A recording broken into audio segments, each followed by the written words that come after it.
Hello and welcome back to another Giant Slayer TFT Top 10 video. Today's video will be a countdown of the top champions for ranked play in patch 11.4. The meta has shifted back to 4-cost carries now that the reroll meta has been significantly nerfed. This means that a good portion of the top 10 will be 4-cost champs as they have the most influence on the current meta. With all that said, let's go ahead and dive on in. But before we begin, please don't forget to click the links in our description. Give your support to everyone who helped make this video happen. We host many TFT tournaments with plenty of exciting content to come, so be sure to also follow our Giant Slayer TFT social media pages. Alright, let's get back to the video. To kick off our top 10, we have Elise coming in as the number 10 champion. Well, isn't this a pleasant surprise? Elise is in the top 10. But it's for good reason, as she's easily one of the best early game chosen units that you can get, either as a keeper or a cultist. There are few other 1-cost champions that provide as much as Elise does after the culling of the 1-costs in patch 11.4. Elise also improved as a champion since they added the Mana Reaver effect to her attacks after transforming. This plus her natural survivability makes her a formidable force in the early game. Tack on top of that how easy it is to fit in early keeper with Jarvan and Rakan, and you have yourself one of the better frontline options during stage 2 and parts of stage 3. Another reason as to why Elise is a great early game choice is Cultist. With other synergies and champions getting hit by the nerf bat, Cultist was untouched, which means they're back to being one of the stronger synergies from the early game through most of the mid game.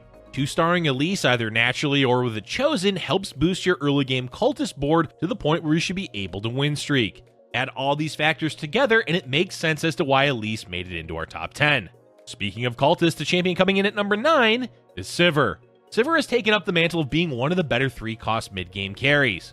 We're actually in a relatively healthy 3-cost meta, but Sivir squeaks out the advantage over the others since her ability increases the effectiveness of nearby allied units, and she has strong mid-game traits. As we've mentioned, Cultist is one of the stronger early and mid-game synergies. Sivir has a solid place as a mid-game carry for Cultist since there's no other unit that can, with the slight exception of Kalista. But unlike Kalista, Sivir doesn't really need Sharpshooter to do well as a carry. Yes, it helps, but compared to Kalista, who needs Duelist, Sivir is far better overall. There's also been an increase in the use of Sivir 3 as a late game carry. It's not particularly consistent, but in those rare cases that it does happen, Sivir can do surprisingly well as the main carry. She's not quite up to par with Jhin from the original set 4, but Sivir is an all-around solid 3-cost champion. Up next, we have the spot we saved for Ornn, except he's only coming in at number 8 this week. Ornn is still doing well in the meta as artifacts continue to have an impactful presence for most players. Eternal Winter may have been nerfed, but it's still incredibly strong and likely needs additional nerfs in the future. Besides Eternal Winter, the other artifacts all have useful applications depending on the situation. Manazane, for example, received a buff in 11.4 that increased its ability by a lot and is great for champions like Lee Sin, Auriel Soul, and Zilean.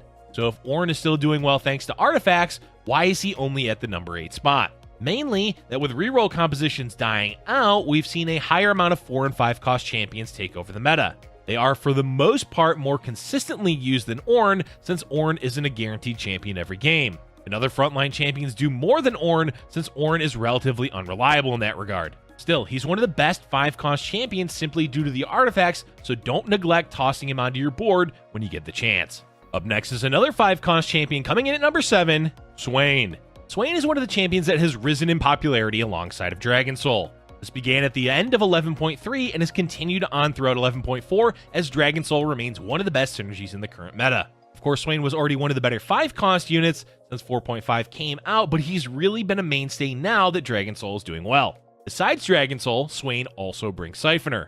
Siphoner is a splash trade that most compositions end up having, especially since Dragon Soul is so powerful. Having Swain makes it easy to fit in a secondary Siphoner and 2 more Dragon Soul champions. This is even better for champions like Olaf that benefit a lot from additional healing. The last reason as to why Swain is so great is that he can survive in the front line. Toss a few defensive items on him and the chances are he'll be one of the last units alive at the end of the fight. All in all, Swain is certainly a top tier 5-cost champion. Continuing with the Dragon Soul theme, we have Olaf coming in at number 6. Let's go ahead and first make it clear that Olaf was much higher on the list prior to the B patch. With the changes to Runan's Hurricane, we've seen Olaf fall down a bit on priority. The reason is that before the nerf, with Runan's, it would also proc the cleave damage from Olaf on the bolt attack. This increased the damage output of Olaf by a huge amount. Now with it no longer functioning that way, Olaf is doing less overall damage. Of course, even with that change to Runan's, Olaf is still doing well as a carry. and the item still functions well on him, just not as effectively as before. Mainly, Olaf is just an all-around solid carry, as his ultimate and traits do so well together. Both Dragon Soul and Slayer are top-tier synergies in the current meta, and becoming unstoppable is a huge boon for a melee carry. So despite being a bit weaker after the B patch, Olaf is still easily one of the strongest 4-cost carries. We did say that this list was going to be heavy on 4-cost champions, as the next few champions fall into that category, with Tryndamere coming in at number 5. Tryndamere has improved greatly after a few quality of life changes and buffs. These changes made him much more reliable as a damage dealer, and while Olaf tends to be focused on more, Tryndamere has solidified himself as a strong alternative carry when running Slayer. Slayer, as we mentioned earlier when talking about Olaf, is a top-tier trait of the current meta, and Tryndamere synergizes with it quite well. Being able to spin into the backline and wreak havoc while healing up makes Tryndamere both hard to kill and effective at dealing with champions like Kale or Auriel Soul. Unfortunately, Duelist is not doing that well in the meta after being nerfed, so the only time you truly see Tryndamere do well is going to be in a Slayer-focused comp. That said, you will want at least one other Duelist with him, and even slotting into other Warlords can be beneficial for increased stats. Overall, though, Tryndamere is a great alternative to Olaf as a melee carry. Next up, we have Kale coming in as the number 4 champion. Yep, Kale is still one of the best carries in the current meta. What a surprise. She's not as dominant as she was previously, but still strong enough that she's one of the most contested champions in the game. It's common to see 2 or even 3 players fighting over who gets a 2-star Kale first. But Kale does have a few downsides. One is that she's not really that flexible as a carry. Kale with Executioner basically relies on getting her 2-starred. Without that, the chances of top 4ing are slim. Another downside is that Kale requires specific items mostly made from the bow. So if you're unable to secure those items, you're either playing a weaker version of Kale or having to play a different comp. Despite these downsides, Kale still remains a top-tier 4-cost carry thanks to her damage output and how difficult it can be to kill her. And our last 4-cost carry to talk about is Auriel Soul, who comes in at number 3. Honestly, this spot was originally going to Olaf, but since Olaf was nerfed a bit in the B patch, we're giving the number 3 slot over to Auriel Soul.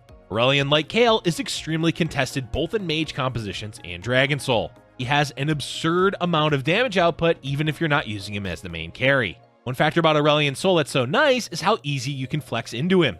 Sure, you may want certain items like Jeweled Gauntlet or Gunblade, but those aren't a necessity to use Auriel Soul as the carry. What's more important is the mage trait, as that will increase his damage output by quite a bit. And since you really only need 3 mages for it, you can slot in practically any other traits that you want. You can run Elderwood for frontline, 7 mage for more damage, or just play Dragon Soul. As long as you have a decent frontline and the mage trait, Auriel Soul is playable. Items will help, and 2-starring him can be difficult, but as far as flexible play goes, he's one of the best overall options. Coming in at number 2, we have Sejuani. Well, look at you, Sejuani. Aren't you doing well for yourself? Sejuani is proven as one of the most sought-after frontline champions regardless of the composition.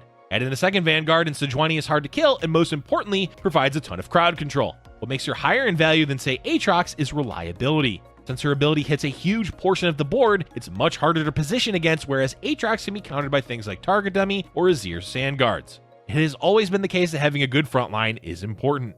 With both Brawlers and Elderwoods taking a hit from the nerf bat, that leaves the majority of compositions relying on Vanguards. Since Vanguards gain both armor and magic resist, they do well against practically any comp. So it really should be no surprise that Sejuani takes the number 2 spot for 11.4. And the number 1 champion on today's list is Lee Sin. This may have come out of nowhere, but let's be honest, Lee Sin has likely deserved a top spot on the list for a while. The fact is, his ability is, well, frustratingly good. Considering how the meta is back to relying on 4 and 5 cost champions, it's not too surprising that a champion with a near instant kill effect like Lee Sin is going to do well. Oh, you have a stacked Swain too? Too bad my Lee Sin kicked it off the board. Nice 3-star Talon. Wouldn't it be a shame if Lee Sin also kicked it off the board? Yeah, you get the idea. Basically, Lee Sin can win rounds that likely shouldn't have been won simply because of his ability. Mix in a bunch of crowd control like Sejuani, and Lee Sin will go on a kicking spree unabated. He's a frustrating champion to play against, and we can't ignore how good his ability is in the current meta. And that's it for our top 10 champions for patch 11.4. But we still have a few honorable mentions to talk about before we go. Up first on our honorable mentions is Samira.